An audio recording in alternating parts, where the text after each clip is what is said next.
Hi guys, आज बनवतो आपण अंड्याच्या फोडी. त्यासाठी आपण काय काय घेतले ते बघूया. तिखट घेतलं आपल्या घरचंच, थोडीशी हळद, मीठ आणि ते 3 अंडी आहेत उकडून ती घेतली. आपण उकडून घेतलेली आहेत. ते करून छान होतं. हे बघा, इथे आपण कट करून घेतोय. असं आपल्याला कट करून घ्यायचं आहे. खूप पातळ नाही करायचे.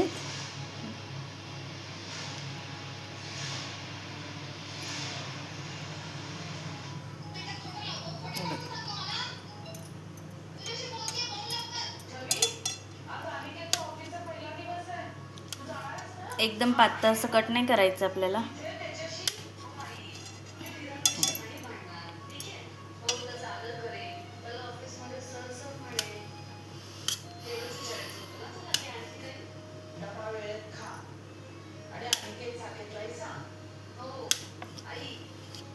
इथे आपण अंड कट करून घेतलेलं आहे. इथे आपण काय घेतलंय, हा रवा आहे आणि तांदळाचं पीठ आहे. त्यात आपल्याला तिखट घ्यायचं आहे. हे इथे आपण घेतलं ते मिक्स करू. ओके.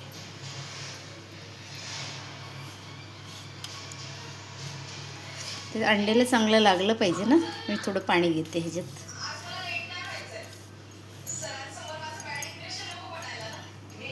हे बघा, इथे आपण थोडंसं पाणी घेतोय आणि ते एकत्र करून असं आपल्याला एकत्र करायचंय.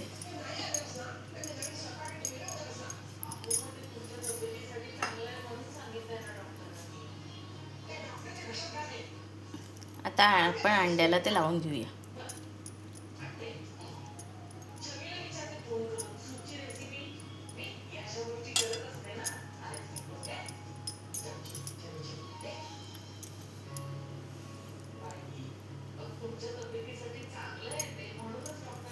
दोन्ही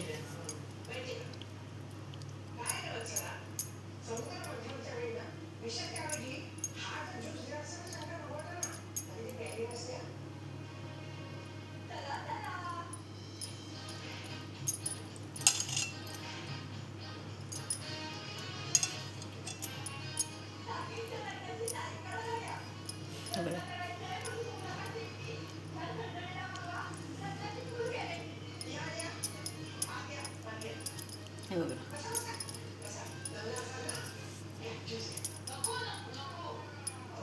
असं नीट लावून घ्यायचं, चोळून घ्यायचं, जेणेकरून सगळा मसाला लागला पाहिजे अंड्यांना म्हणजे.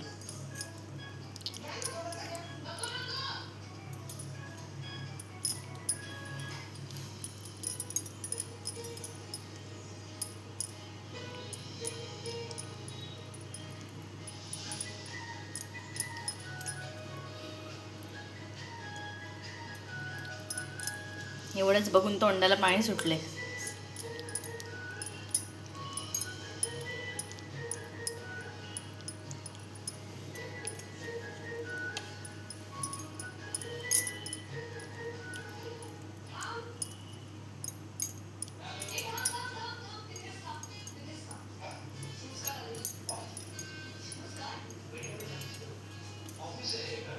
हे आपलं जरा गार बाहेर आले पण ठेवून देऊया. तर तवा तापत ठेवूया. इथे तर आपला तवा तापलेला आहे. आता आपण त्यात टाकतोय तेल.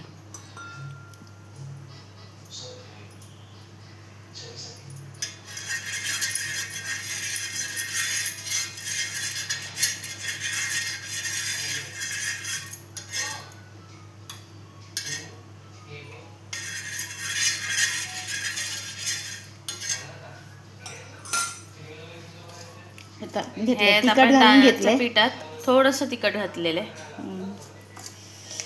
बुर्जी, आमलेट, बैदाकडी खातात ना पोरं, त्यांना कधी कंटाळा येतो केव्हा केव्हा. मग असं वेगळं काहीतरी करायचं, आवडतं ते पोरांना.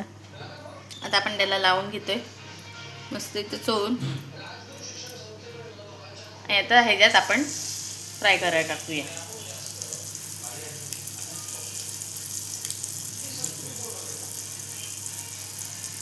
हे बघा दुसरा पण आपण टाकलेला आहे. असे सर्व आपण टाकूया.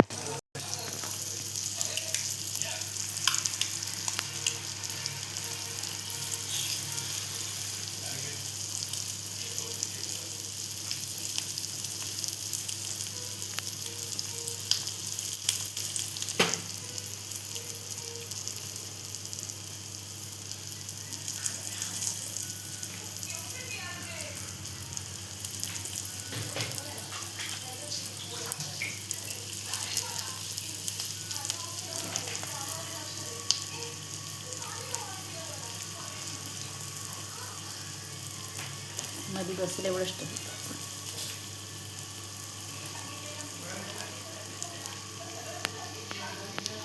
इथे आपण फ्राय करून घेते. इथे आपण पलटी करून घेते.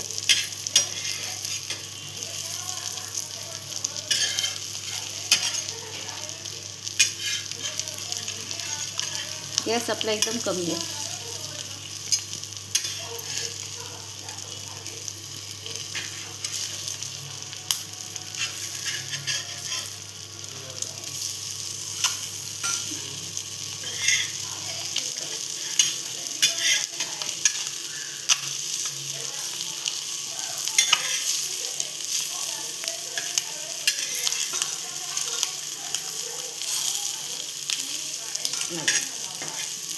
मस्त असा कलर आलेला आहे.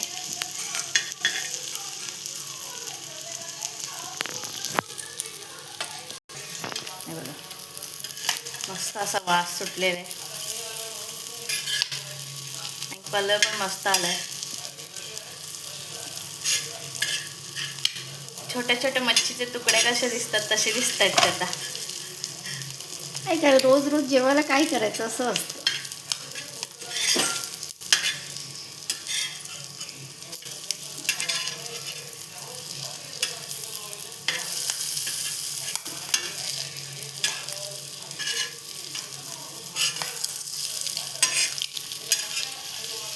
काढून घेते. काढते. आता आपण गाळून घेऊया.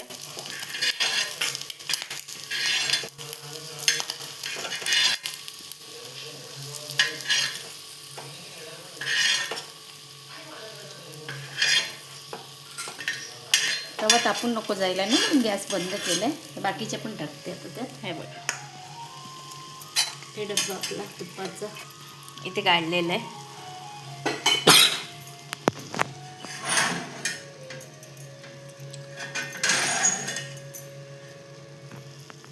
इथे आपण राहिलेले हे करून घेते फ्राय. गॅस बंद केला कारण तवा खूप तापतो ना मग.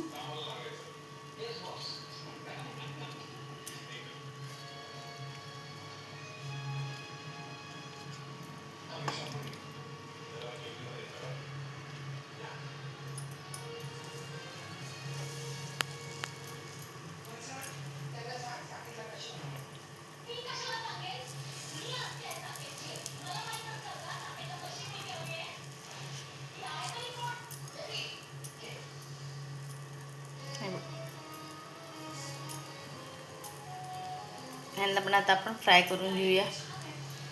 तसंच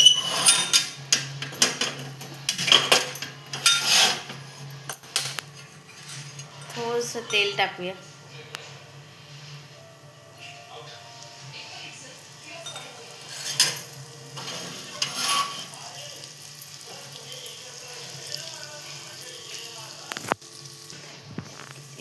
इथे आता आपल्या अंड्याच्या फोडी रेडी झालेल्या आहेत.